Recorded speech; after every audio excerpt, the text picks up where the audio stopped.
English कैसे सीखें YouTube channel में आपका स्वागत है। इस क्लास में हम मोस्ट इम्पॉर्टेंट वर्ड्स को देखेंगे। ऐसे वर्ड जो इंग्लिश लिखने, पढ़ने, बोलने और समझने के लिए बहुत ज़्यादा ज़रूरी हैं। ये वर्ड्स हमारे डेली यूज़ के वर्ड्स हैं जिसको हमें जानना बहुत ज़रूरी है। अगर हम इसे सही से नहीं जानेंगे तो हम ना ही इंग्लिश सही से लिख पाएंगे, ना बोल पाएंगे, ना पढ़ पाएंगे और ना ही समझ पाएंगे। ये ऐसे वर्ड्स हैं जिसे हम अगर सही से समझ लेते हैं और इसके यूज़ को अच्छे से जान लेते हैं तो हम बहुत हद तक इंग्लिश समझ लेंगे, पढ़ लेंगे, बोल लेंगे और लिख लेंगे। इस क्लास में मैं आपको बिल्कुल लिखकर एक एक वर्ड को समझाकर ट्रांसलेट करके उसकी मीनिंग बताकर पढ़ाऊंगा, जिस तरह से क्लास में पढ़ाया जाता है। मेरी कोशिश रहती है कि मैं आपको उस तरह पढ़ाऊं जिस तरह से स्कूल में पढ़ाया जाता है और आपको क्लासरूम का पूरा अनुभव हो। इसलिए मैं एक एक वर्ड को लिखता हूं जिससे वो आपको ज़्यादा समय तक याद रहे। ये वर्ड मीनिंग की दूसरी वीडियो है। इसके पहले की वीडियो देखने के लिए आप चैनल की प्लेलिस्ट में जाकर वहां पर देख सकते हैं। इसी के साथ आप कर दीजिए इस वीडियो को लाइक और मैं करता हूं शुरू। अगला वर्ड है अस। अस का मतलब होता है हमें, हमको या फिर हमसे। जैसे अगर हमें कहना हो उन्होंने हमसे पूछा, उन्होंने हमसे पूछा, तो हम कहेंगे दे आस्क्ड अस। तो यहां पर अस का मतलब क्या हुआ? हमसे। अगर हम कहें दे गेव अस, उन्होंने हमको दिया, तो वहां पर अस की मीनिंग क्या हो जाएगी? हमको। अब देखिए यहां पर दे की मीनिंग क्या आ रही है? उन्होंने। इसके पहले मैंने जो आपको बताया उसमें बताया था वे। तो इस तरह से लगातार शब्दों के रूप होते हैं जिनका मतलब एक होता है लेकिन उनके शब्दों के रूप बदल जाते हैं। उसी तरह जैसे ये हमें है, हमको है, हमसे है, ये एक ही शब्द के कई रूप हैं, हम ऐसा कह सकते हैं। अगला देखते हैं देम। देम का मतलब होता है उनसे, उन्हें या उनको। अगर इसी तरह से कहा जाए हमने उनसे पूछा, हमने उनसे पूछा, तो हम क्या कहेंगे? We asked them.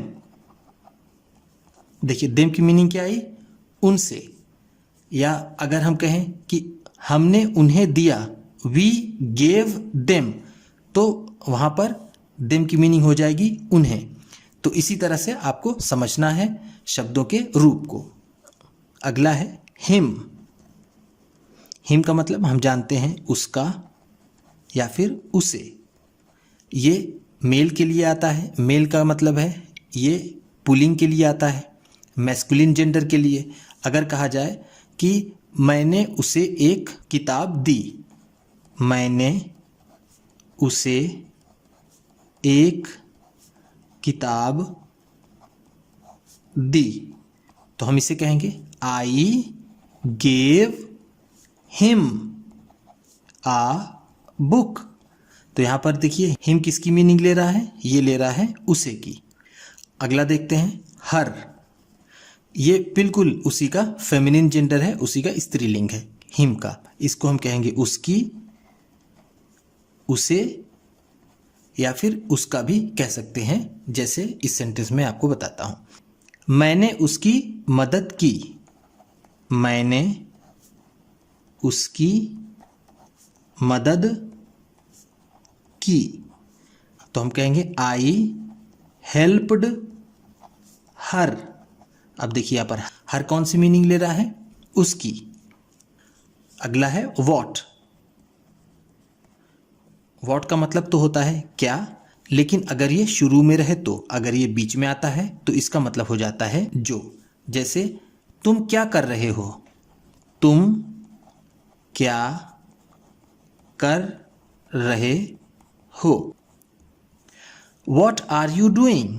What are you doing? तुम क्या कर रहे हो? यहां पर वॉट की मीनिंग क्या हुई? क्या।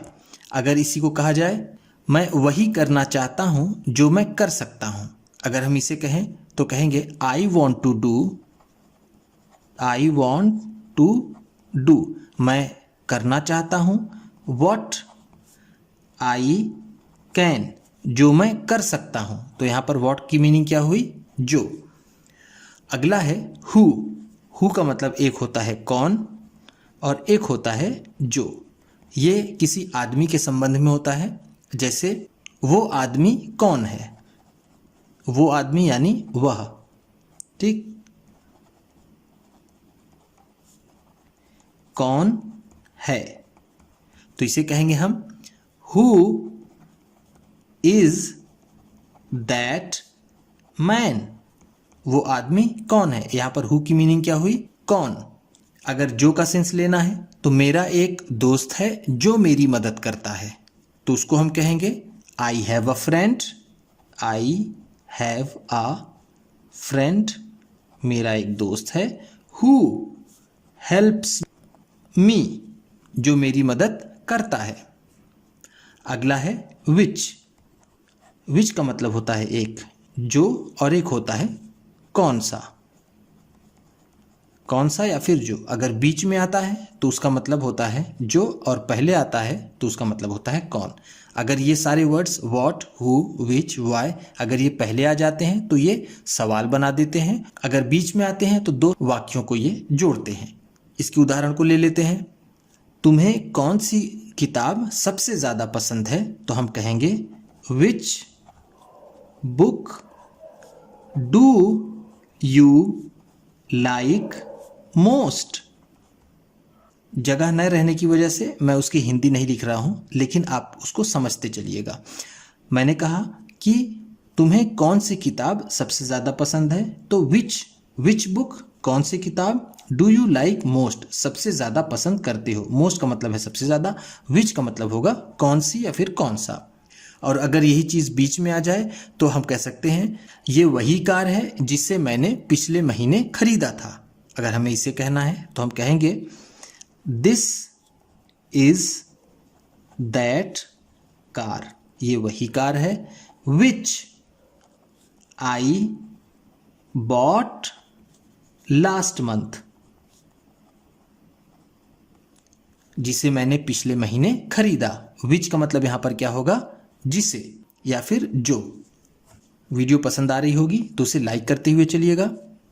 ये जो WH फैमिली के जो वर्ड्स हैं इसकी मैं अलग से एक वीडियो बना दूंगा। अगला है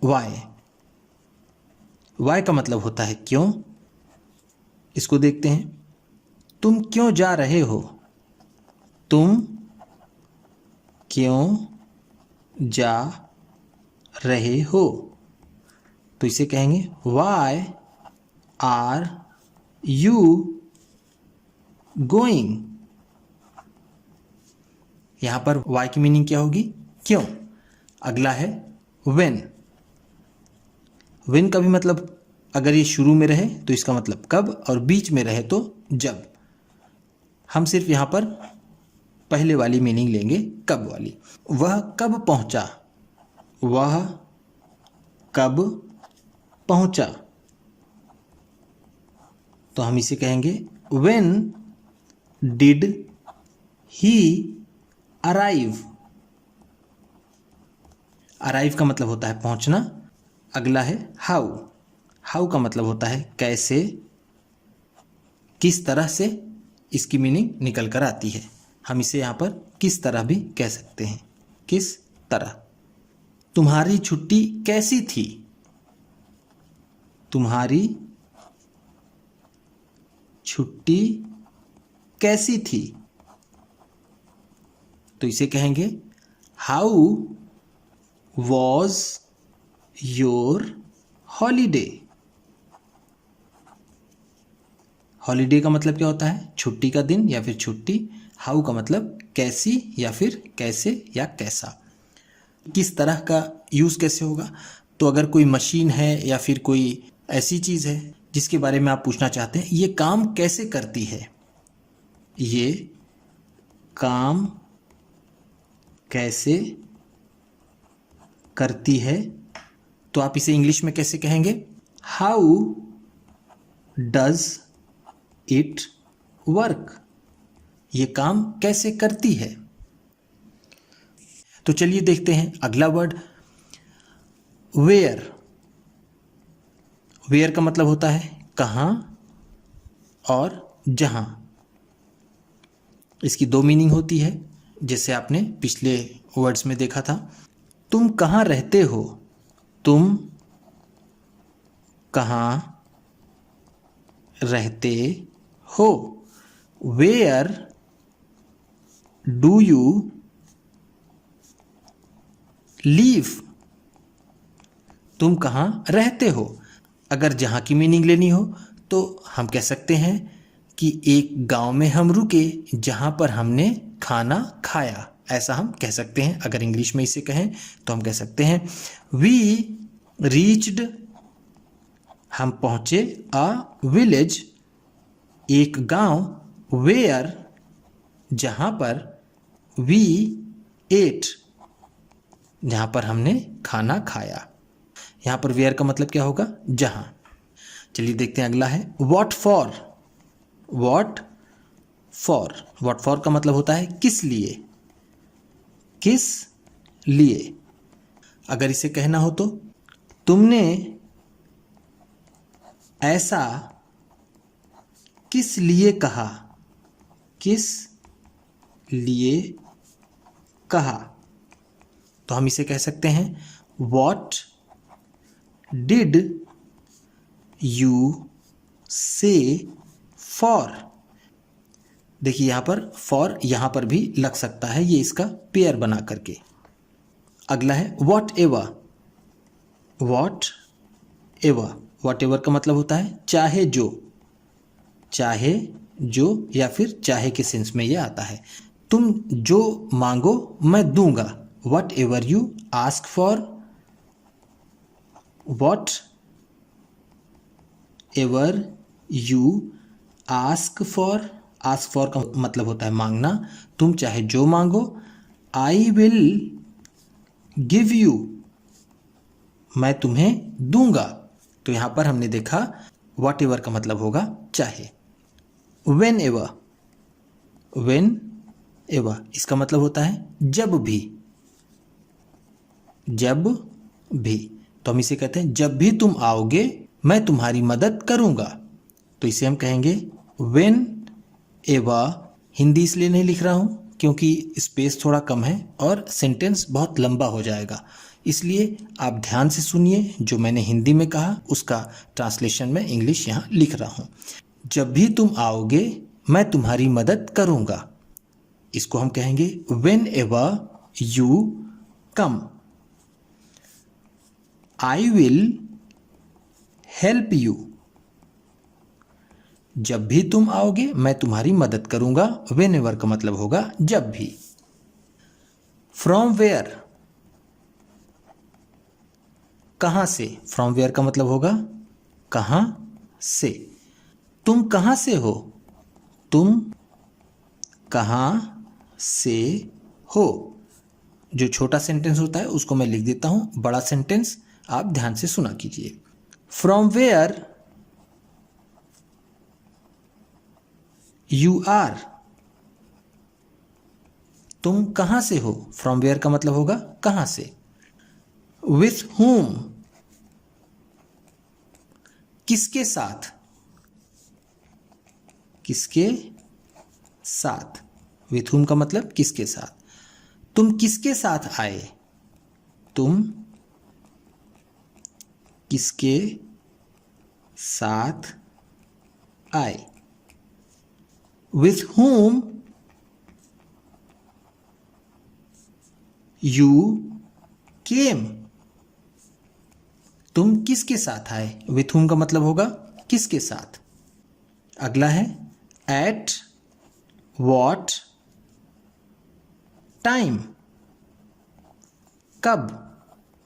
एट वॉट टाइम का मतलब होगा कब, चाहे वेन कह लीजिए चाहे एट वॉट टाइम कहिए, ये सेंटेंस के हिसाब से दोनों सही रहेगा।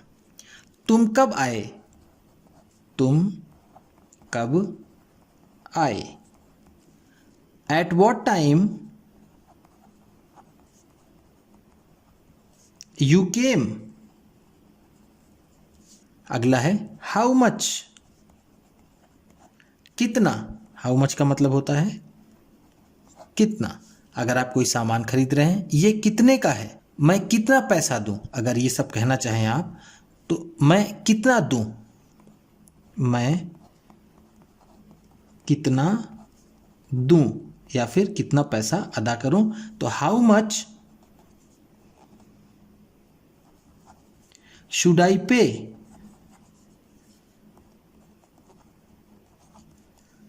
पे का मतलब होता है अदा करना, देना, और हाउ मच का मतलब होगा कितना।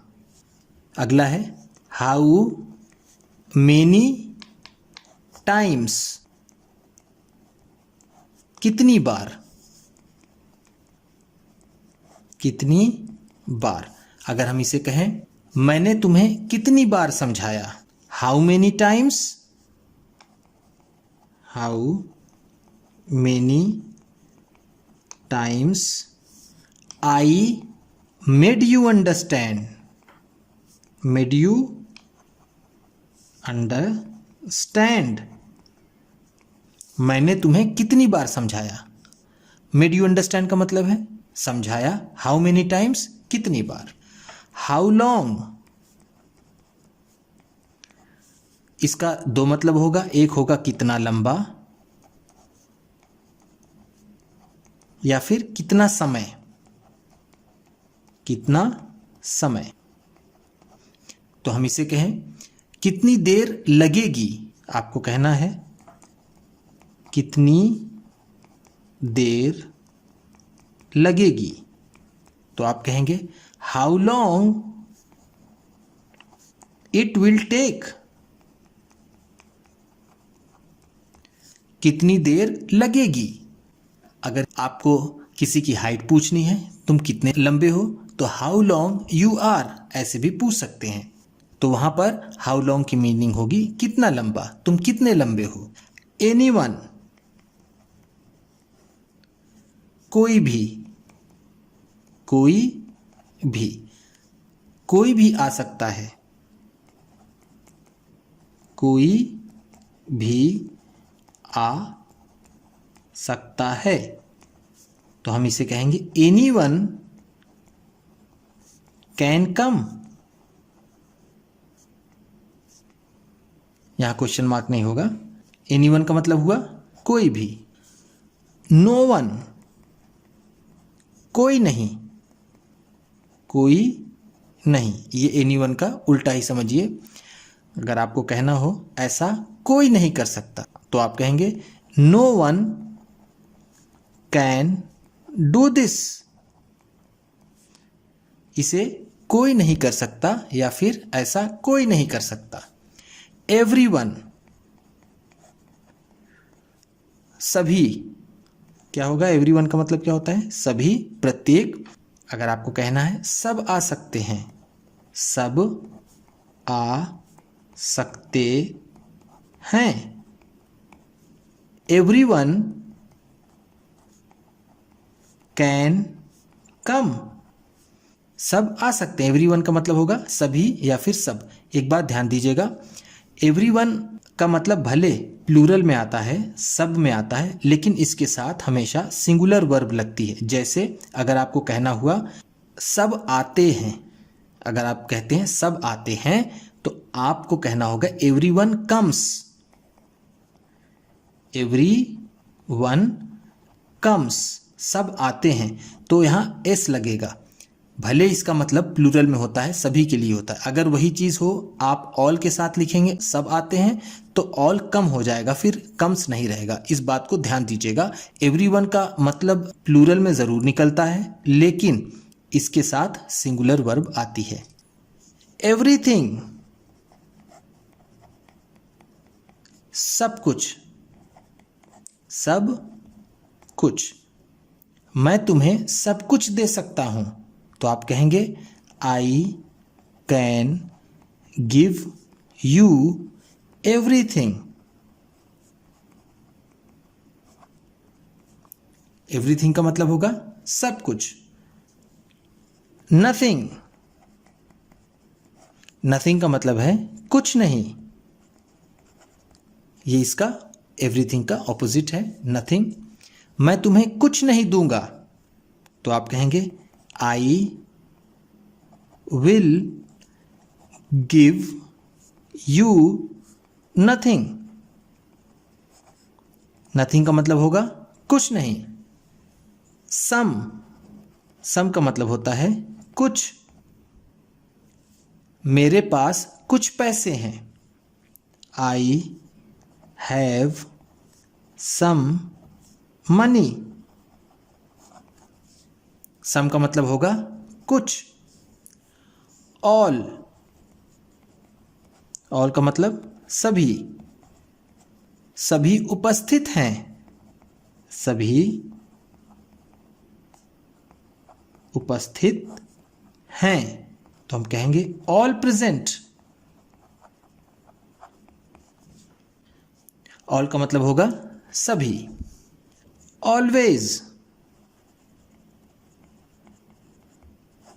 ऑलवेज का मतलब है हमेशा।